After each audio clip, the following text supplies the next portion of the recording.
토트넘 시절 한 선수를 영입하기 위해서 영상통화까지 했고 그도 정말 오고 싶어 했습니다.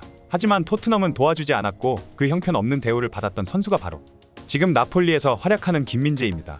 FA컵에서 부활의 신호탄을 쏘아올린 손흥민을 필두로 해외에서 고군분투 중인 자랑스러운 대한민국 축구 선수들의 즐거운 소식들이 날아오고 있습니다. 통곡의 벽이라고 불리는 한국산 명품 수비수 김민재가 무리뉴가 이끄는 AS 로마의 공격을 완벽하게 제압하며 팀의 승리를 이끌었다는 반가운 소식이 들려왔는데요. 세계 최고의 수비수 김민재와 키 196cm의 에이브러햄 중 누가 진짜 괴물인지 판가름내는 몬스터 결정전이었습니다. 김민재는 무리뉴 감독의 사전 인터뷰로 인해 이슈의 중심에 있음에도 불구하고 경기에서 뛰어난 집중력을 보이며 완벽에 가까운 수비를 해냈는데요. 이날 김민재는 에이브러햄과 대결에서 승리했을 뿐 아니라 상대팀의 에이스 디발라마저도 완벽하게 떡실신시키며 그를 꽁꽁 묶어버렸는데요. 김민재가 입이 떡 벌어지는 괴물같은 질주까지 선보이자 이를 관람하던 54,000명의 관중들은 일제히 킴을 외쳤습니다. 태양의 더비라고 불리는 이탈리아 중부와 남부의 라이벌전을 성공적으로 치러내며 새로운 역사를 써내려가는 김민재의 활약상과 여러 반응들에 대해 좀 더 자세하게 알아봤습니다. 김민재의 영입 이후 33년 만에 최고의 전성기를 맞고 있는 나폴리의 질주가 어디까지 이어질지 궁금해지는 가운데 한국 시간으로 30일 오전 4시 45분 이탈리아의 아름다운 항구도시 나폴리의 마라도나 스타디움에서 AS 로마와 나폴리의 경기가 열렸습니다. 경기가 시작되자마자 김민재는 눈빛이 돌변하며 사냥감을 찾아다니기 시작했습니다. 전반 46초 만에 공을 잡은 디발라에게 먹이를 찾아다니던 김민재는 강력한 태클을 시도했고 디발라는 초식동물 마냥 잔디밭에 맥없이 쓰러졌는데요. 전반 9분경 다시 한번 볼을 잡은 디발라를 발견한 김민재는 야수처럼 달려들어 압박했고 저항 없이 쓰러져버린 디발라는 심판을 애처롭게 바라보았지만 야속한 심판은 덤덤히 휘슬을 불었습니다. 전반 11분에 나폴리는 약간의 위기 상황은 있었지만 다행히 실점 없이 지나갔는데요. 이후 나폴리는 전열을 빠르게 가다듬고 김민재로 시작되는 후방 빌드업을 통해 로마를 차근차근 공략해 나갔습니다. 전반 17분 나폴리의 선제골이 터졌습니다. 지엘린스키가 내준 패스를 받은 흐비차가 날카로운 크로스로 연결했고 박수요정 오시맨이 환상적인 3번의 터치를 통한 슛으로 상대의 골문을 갈랐습니다. 1대0으로 주도권을 뺏긴 로마는 라인을 더 끌어올리며 맹공을 퍼부었고 전반 20분 기회를 잡은 상대팀의 크로스를 김민재가 헤더로 깔끔하게 처리하였습니다.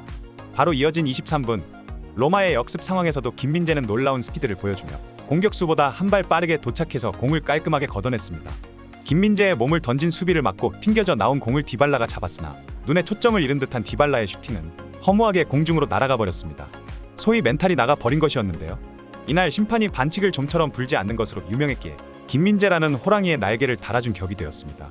날아다니는 호랑이를 피해 도망치는 로마의 에이스 디발라를 무리뉴 감독은 애처롭게 바라보며 찬물을 벌컥벌컥 들이마셨습니다. AC 밀란의 전설 코스타 쿠르타는 김민재를 잘못 판단했다는 것을 인정한다. 수많은 선수를 내보내고 김민재를 영입한 것이 나폴리의 수준을 한 단계 떨어뜨릴 수도 있다고 생각했지만 지금 김민재에게서 전설적인 수비수 쿨리발리가 보이는 것 같다며 김민재의 영입으로 인해 나폴리는 리그 우승을 향하고 있다고 말하였습니다. 이후에도 김민재는 뛰어난 위기관리 능력을 보이며 후반전까지 꾸준히 팀을 안정적으로 이끌었는데요. 후반 3분 에이브러햄의 날카로운 침투를 태클로 끊어버렸고 14분 에이브러햄에게 연결된 위협적인 패스를 한 발 앞서 먼저 방어해내었습니다. 카메라에서 잘 보이지 않던 디발라는 겁을 먹고 김민재가 붙을 때마다 급하게 패스하며 태클을 피해서 도망다녔는데요. 디발라의 다급한 패스는 정확도가 떨어지면서 이것이 나폴리에 많은 역습의 기회를 주었습니다. 김민재는 상대팀의 위협적인 크로스를 헤더로 걷어내며 통곡의 벽이라는 칭호에 걸맞게 어떤 것도 통과하는 것을 허용하지 않았고 상대팀의 통곡은 메아리가 되어 경기장에 울려 퍼졌습니다. 다채로운 볼거리를 제공하는 경기였지만 이날의 하이라이트는 바로 이후의 장면이었습니다. 상대 수비수마저 따라붙지 못할 만큼 빠른 삼각편대의 역습이 맹렬하게 상대 진영으로 질주하며 경기장은 엄청난 함성으로 가득 찼는데요. 나폴리에서 최고의 스피드로 꼽히는 로사노와 함께 크바라츠엘리아가 달리기 시작했고 오른쪽에서 한 선수가 뒤늦게 출발하였습니다. 그런데 갑자기 폭발적인 스피드를 보여주며 제일 먼저 도착해버린 것인데요. 이 장면을 보던 팬들은 경악을 금치 못했습니다. 자세히 보니 이 선수가 수비수였던 김민재였던 것인데요. 김민재의 속도는 무리뉴 감독의 간담을 서늘하게 한 것은 물론 경기를 지켜보던 전 세계의 팬들은 마치 진짜 괴물을 본 것 마냥 넋이 나갔습니다. 폭발적인 스프린트는 마치 윙어를 보는 것 같았기에 충격은 2배로 다가왔는데요. 마무리까지 완벽했다면 리그 최고의 장면이 될 뻔했지만 볼을 몰고 간 로사노가 직접 슈팅을 하면서 골키퍼의 선방에 막혔고 김민재도 두 팔을 벌리며 아쉬워하였습니다. 이후 일어난 경합 상황 후 김민재는 쓰러져서 어깨를 감쌌고 그 순간 놀랍게도 관중석에서 김민재의 응원가가 울려 퍼졌습니다. 코치진은 부상을 우려하였으나 김민재는 팬들을 안심시키며 괜찮다는 사인을 보냈습니다. 잠시 후 김민재와의 대결로 관심을 모았던 상대팀 공격수 에브레햄도 쓰러졌는데요. 그는 허벅지를 감싸며 쓰러졌고 햄스트링 부상의 우려로 인해 결국 교체되어 나갔습니다. 또 이날 나폴리와 AS 로마 간의 몸싸움도 발생했으나 김민재가 출동하자 상황은 정리되었습니다. 김민재와 거친 몸싸움 후에는 반드시 교체되어 나가는 선수가 생기는데요. 그도 그럴 것이 탁월한 신체 조건에 뛰어난 공중볼 경합 능력, 감각적인 발밑 플레이와 여기에 빠른 스피드까지 보유한 김민재를 뚫기가 여간 쉽지 않은 데다 노련하고 침착하기까지 하니 도저히 이길 방법이 없는 것입니다. 이날 김민재는 하프라인 위까지 올라와 상대 스리톱을 강하게 압박했고 공을 뺏거나 패스 실수를 이끌고 역습 시에는 파울을 통해 로마의 공격 속도를 늦췄는데요. 빠른 발로 뒷공간으로 질주하는 공격수마저 스피드로 제압하며 완벽한 육각형의 능력치를 자랑했습니다. 이날 경기는 치열한 접전 끝에 나폴리가 2대1로 승리하였는데요. 승점 53점을 획득하며 축구의 전설 마라도나 이후 33년 만에 리그 우승에 한 발 더 다가갔습니다. 중앙 수비수로 풀타임을 소화해낸 김민재의 맹활약은 각종 통계 지표를 통해 여실히 드러났는데요.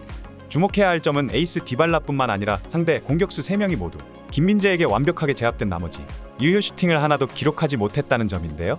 로마의 우측 공격수 스타인 디발라는 슈팅 1회와 유효 슈팅 0회를 기록했고 좌측 펠레그리니 역시 슈팅을 한 번 찾고 이마저도 유효 슈팅이 아니었습니다. 에이브러햄은 단 1회의 슈팅도 기록하지 못했는데요. 경기 후 유럽 축구 통계 사이트 후스코어드닷컴은 나폴리의 수비에 AS 로마가 내세운 3톱 공격진은 슈팅 2회에 그칠 정도로 고전했다라고 덧붙이며 김민재의 성적을 공개했는데요. 김민재는 이날 걷어내기 9회와 볼터치 89회, 슈팅 저지 2회 등을 기록했고 패스 성공률은 93.2%에 달했습니다. 평점은 7.0으로 양팀 수비진 중 가장 높았으며 이는 선제골을 기록한 오시멘보다 높은 점수인데요. 품목은 김민재에게 평점 7.5점을 부여했습니다. 이날은 모두가 약속이나 한 듯이 김민재만을 찾았는데요. 경기장에서 킴을 외치는 소리는 물론이고 세계적인 명장 무리뉴 감독은 경기를 패한 후 또다시 김민재를 언급했습니다. 디발라의 활약에 관해서 묻는 말에 무리뉴는 답답하다는 듯이 한숨을 쉰 후 파울로 디발라가 실망스러웠냐고 묻는다면 나폴리는 대인 수비가 아주 강한 선수들을 보유하고 있고 특히 김민재는 환상적인 선수입니다. 디발라가 못한 것이 아니라 김민재의 수비가 좋았을 뿐이라고 오히려 상대팀 선수인 김민재를 추켜 세운 것인데요. 한편 김민재에 대한 관심이 김민재 쟁탈전으로까지 번졌습니다. 메뉴 소식을 다루는 위올 팔로 유나이티드는 메뉴가 여름 이적과 관련해 세리아 스타 김민재 측과 영입 협상을 시작했고 김민재의 바이아웃 640억을 내기로 했다고 전하며 하지만 김민재의 실력을 알아본 여러 빅클럽이 영입을 시도하고 있기 때문에 쉽지만은 않을 것이라고 보도했습니다. 생제르맹, 레알 마드리드, 유벤투스 등이 거론되는 가운데 나폴리는 바이아웃 금액을 올려서 김민재를 잡아두려고 에이전트 측과 계속해서 협상 중인데요. 세계 최고의 리그에서 맹활약하며 많은 사람들에게 사랑받는 김민재의 능력도 보이지 않는 곳에서 피나는 노력을 통해 얻은 것이라는 걸 우리는 잘 알기에 더욱 그가 자랑스럽습니다. 항상 멀리 타국에서 대한민국을 빛내주고 있는 김민재 선수를 응원하며 마지막으로 전할 소식은 김민재의 나폴리가 우승할 확률이 92.4%에 달한다고 합니다. 오늘의 소식은 여기까지입니다. 좋아요를 누르시면 따봉 버튼이 이쁘게 빛이 납니다. 여러분의 의견은 콘텐츠의 질을 올리는데 큰 도움이 됩니다. 여러분의 가정에 웃음과 평온함이 가득하기를 진심으로 기원합니다. 끝까지 시청해주셔서 감사합니다.